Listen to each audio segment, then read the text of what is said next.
Hi guys, today I'm gonna do a small demo of the latest version of BlueRetro, which had support for the Atari Jaguar. One thing special I did to add this support is that instead of testing the adapter with a regular game, I made my own application using Jaguar Studio and my GameDrive. So let's give it a shot. So right now BlueRetro is configured as only emulating one controller. So unfortunately, due to the high amount of GPIO required by the Jaguar, so there's no really a two-player mode. So you can map any button. Obviously, there's a lot of buttons on the Jaguar controller, so that's one system that the mapping functionality of BlueRetro is going to be really important.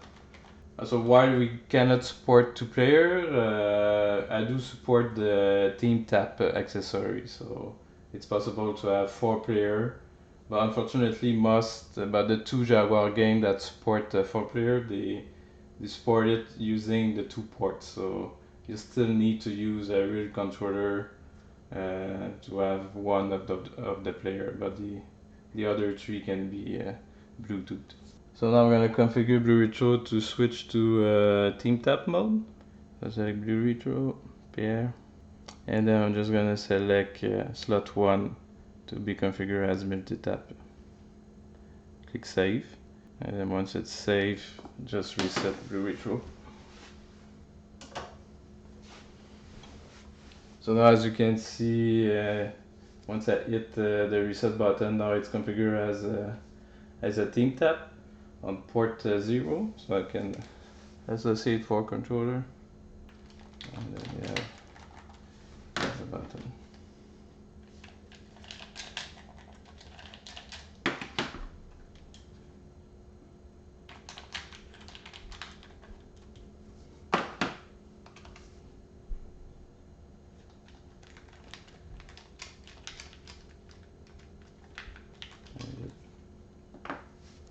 So that's a nice way to test it rather than try to find game that support it. One nice thing with the Atari Jaguar is actually there's a technical specification for a lot of advanced controller. Unfortunately, none of those controllers ever got released, but there's one of them that's particularly interesting is the 6D controller. So it's I think it was meant to be a flight stick kind of controller. So I use the definition from the technical reference and I kind of apply it to a modern controller. So the 6-axis, I'm using them for the dual joystick and dual trigger setup. So let's give that a try. So again, I just need to configure BlueRetro. So now I'm just gonna disable the multi-tap, save,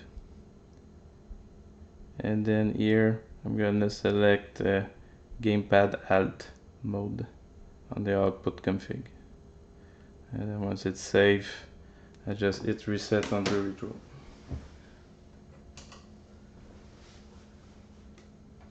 Associate the controller again.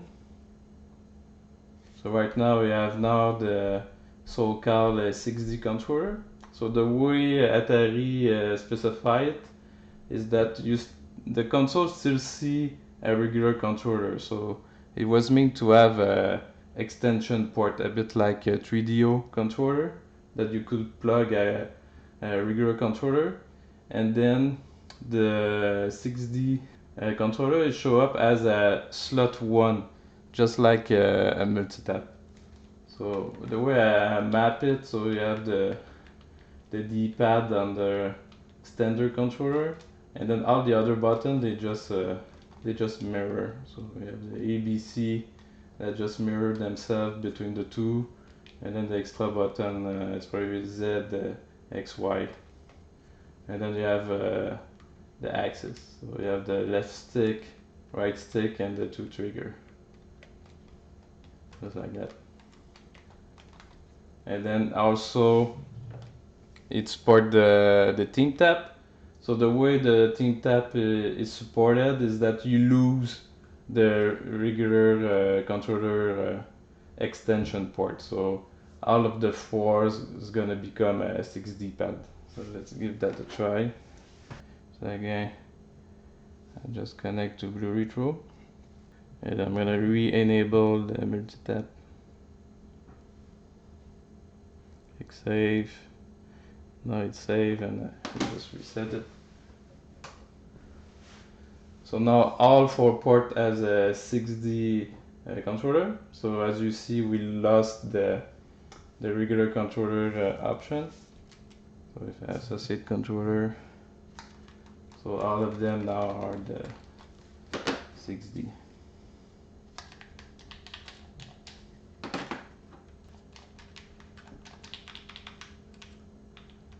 So we got full analog movement.